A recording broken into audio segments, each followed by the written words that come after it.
नमस्कार, DD news के इस विशेष बुलेटिन में आप सभी का स्वागत है। मैं हूं आपके साथ भावना नैयर और मेरे साथ है मेरी सहयोगी दीपाली, जो आप तक सांकेतिक भाषा में खबरें प्रस्तुत करेंगे। शुरुआत करते हैं सुबह की सुर्खियों के साथ। जम्मू कश्मीर में तीसरे और अंतिम चरण के लिए प्रचार जोरों पर। पीएम मोदी जम्मू में करेंगे जनसभा। कांग्रेस अध्यक्ष मल्लिकार्जुन खड़गे जसरोटा और रामनगर में करेंगे रैली। प्रियंका गांधी की बिलावर और बिश्नहा में जनसभाएं। हरियाणा चुनाव के लिए सभी दलों ने प्रचार में झोंकी ताकत। पीएम मोदी हिसार में करेंगे जनसभा। कांग्रेस, आप, जेजेपी, बसपा, इंडियन नेशनल लोकदल के नेताओं की चुनावी रैली जारी।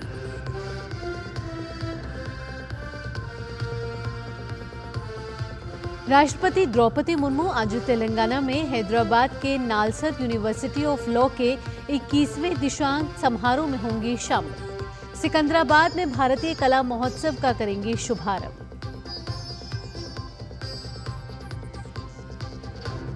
विदेश मंत्री डॉक्टर एस जयशंकर आज संयुक्त राष्ट्र महासभा के 79वें सत्र को करेंगे संबोधित। हालिया वैश्विक मुद्दों पर भारत का रखेंगे पक्ष। पाकिस्तानी पीएम के आरोपों का देंगे करारा जवाब। लेबनान के बेरूत पर इजराइल का हवाई हमला, 6 लोगों की मौत और 91 लोग हुए घायल। कमांडर नसरुल्लाह के सुरक्षित होने का दावा। संयुक्त राष्ट्र महासचिव ने अस्थायी संघर्ष विराम के प्रस्ताव का किया समर्थन।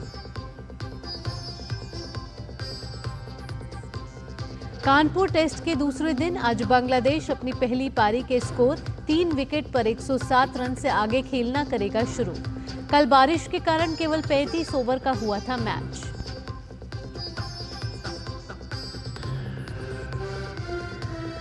अब खबरें विस्तार से। जम्मू कश्मीर में विधानसभा चुनाव के तीसरे और अंतिम चरण के लिए चुनाव प्रचार जोरों पर है।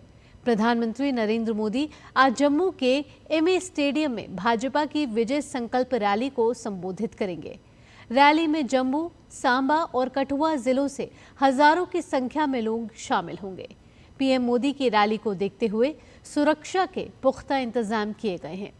पीएम मोदी ने इससे पहले कटरा में चुनावी जनसभा को संबोधित किया था। वहीं कांग्रेस अध्यक्ष मल्लिकार्जुन खड़गे आज जम्मू कश्मीर के जसरोटा और रामनगर में रैली करेंगे। वहीं हरियाणा और जम्मू कश्मीर के चुनाव प्रचार से दूर रही प्रियंका गांधी भी आज चुनाव मैदान में उतरेंगी। प्रियंका गांधी आज जम्मू कश्मीर के बिलावर और बिश्नहा में रैलियों के जरिए चुनाव प्रचार का आगाज करेंगे।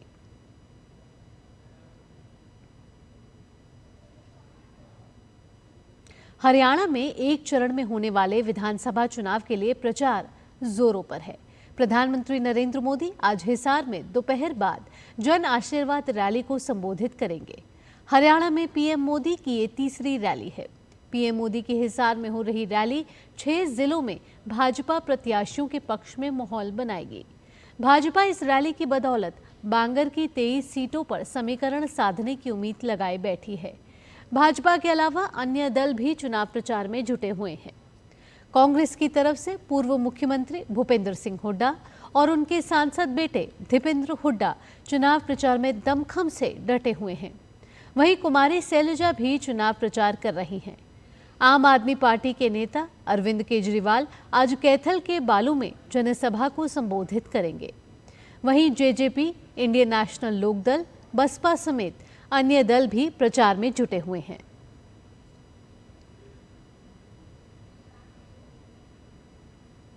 राष्ट्रपति द्रौपदी मुर्मू आज तेलंगाना के दौरे पर रहेंगी। एक दिन के दौरे पर राष्ट्रपति Hyderabad national academy of legal studies and research, NALSAR university of law के 21वें दीक्षांत समारोह में भाग लेंगी। वो राष्ट्रपति निलयम सिकंदराबाद में भारतीय कला महोत्सव 2024 का भी उद्घाटन करेंगे। 8 दिवसीय कला महोत्सव में अरुणाचल प्रदेश, असम, मणिपुर, मेघालय, मिजोरम, नागालैंड, सिक्किम और त्रिपुरा की कला, संस्कृति, शिल्प और पाक विविधता का प्रदर्शन किया जाएगा।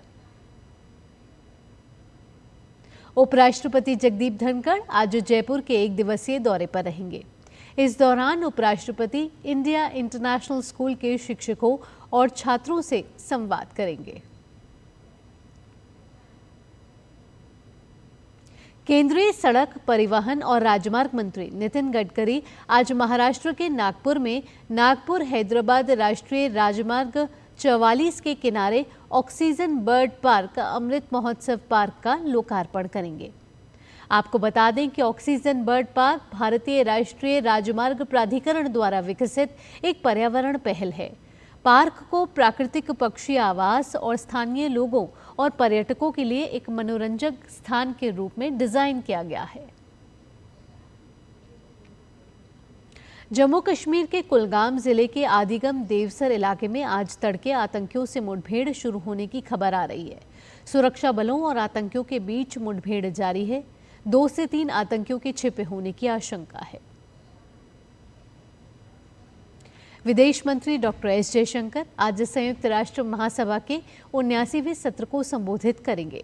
सत्र के दौरान वह किसी को पीछे न छोड़ना, वर्तमान और भविष्य की पीढ़ियों के लिए शांति, सतत विकास और मानवीय गरिमा की उन्नति के लिए एक साथ कार्य करना विषय पर अपने विचार व्यक्त करेंगे। इसके अलावा वे हालिया वैश्विक मुद्दों पर भारत का पक्ष भी रखेंगे। इसके साथ ही पाकिस्तानी पीएम के भारत के आंतरिक मामलों में दखल की कोशिश और भारत पर कई झूठे और बेबुनियाद लगाए गए आरोपों का भी जवाब देंगे। विदेश मंत्री डॉक्टर एस जयशंकर संयुक्त राष्ट्र महासभा से इतर कई देशों के विदेश मंत्रियों से भी मुलाकात कर रहे हैं। विदेश मंत्री डॉक्टर एस जयशंकर ने सिंगापुर के विदेश मंत्री विवियन बालाकृष्णन, उज्बेकिस्तान के विदेश मंत्री बख्तियार सैदोव, तुर्कमेनिस्तान के विदेश मंत्री राशिद मेरेदोव और यूएई के उप प्रधानमंत्री और विदेश मंत्री अब्दुल बिन जायद से मुलाकात की है।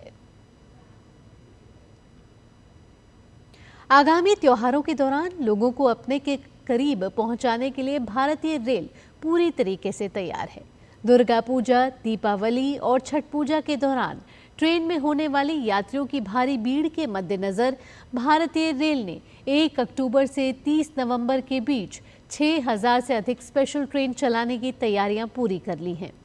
रेलवे हर साल त्योहारों के इस मौसम में लाखों यात्रियों की यात्रा सुगम बनाने के लिए कई विशेष ट्रेन चलाता रहा है।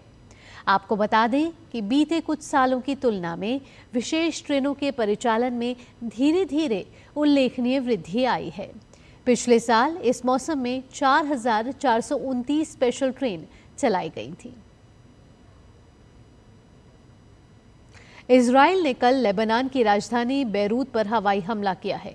इस हमले में 6 लोगों की मौत हो गई। साथ ही हमले में 91 लोग घायल हो गए हैं। इस हमले में इजराइल ने हिजबुल्लाह के मिसाइल यूनिट के कमांडर मोहम्मद अली इस्माइल और उसके उप प्रमुख हुसैन अहमद इस्माइल के मारे जाने का दावा किया है। हमले में हिजबुल्लाह ने मुख्य कमांडर हसन नसरुल्लाह के मारे जाने की खबर भी सामने आ रही थी, लेकिन हिजबुल्लाह के सूत्रों के मुताबिक नसरुल्लाह के सुरक्षित होने का दावा किया गया है। वहीं इस संघर्ष के बीच संयुक्त राष्ट्र महासचिव एंटोनियो गुटेरेस ने संयुक्त राष्ट्र महासभा में अस्थायी संघर्ष विराम के प्रस्ताव का समर्थन किया है। हमलों को लेकर इजराइल का कहना है कि वह रणनीतिक रूप से बेरूत में हिजबुल्लाह के ठिकानों पर हमला कर रहा है, जिसमें हथियार उत्पादन, भंडारण, कमांड सेंटर शामिल है। भारत और बांग्लादेश के बीच खेली जा रही टेस्ट सीरीज का दूसरा मुकाबला कानपुर में खेला जा रहा है। आज टेस्ट के दूसरे दिन का मुकाबला होना है। टीम इंडिया की कोशिश आज जल्द से जल्द बांग्लादेश की पारी को समेटने की होगी। इससे पहले टॉस जीतकर पहले बल्लेबाजी करने उतरी बांग्लादेश की टीम पहले दिन 3 विकेट खोकर 107 रन बना लिए थे। बारिश के कारण पहले दिन केवल 35 ओवर का मुकाबला ही हो सका। भारतीय तेज गेंदबाज आकाशदीप ने शुरुआती सफलता दिलाई। आकाशदीप ने पहले जाकिर हसन को और फिर शदनाम इस्लाम को आउट किया। इसके बाद बारिश के कारण कुछ देर के लिए मैच रोकना पड़ा। मैच दोबारा शुरू होने पर आर अश्विन ने कप्तान नजमुल हुसैन शांतो का विकेट लिया। पहले दिन का खेल बारिश के चलते जल्दी समाप्त करना पड़ा। भारत की त्रिसा जॉली और गायत्री गोपीचंद की जोड़ी आज मकाऊ ओपन बैडमिंटन प्रतियोगिता के महिला युगल का सेमीफाइनल मुकाबला खेलने उतरेंगी। भारतीय जोड़ी का सामना चीनी ताइपे की जोड़ी से होगा। इससे पहले क्वार्टर फाइनल में भारतीय जोड़ी ने चीनी ताइपे की जोड़ी को 21-12, 21-17 से हराया। भारत के किदाम्बी श्रीकांत को क्वार्टर फाइनल में हार का सामना करना पड़ा। श्रीकांत को एनजी लॉन्ग ने 21-16, 21-12 से हराया। इसी के साथ इस विशेष बुलेटिन में इतना ही। मुझे और मेरी सहयोगी दीपाली के साथ डीडी न्यूज की टीम को फिलहाल के लिए दीजिए अनुमति। खबरों का सिलसिला यूं ही जारी रहेगा। नमस्कार।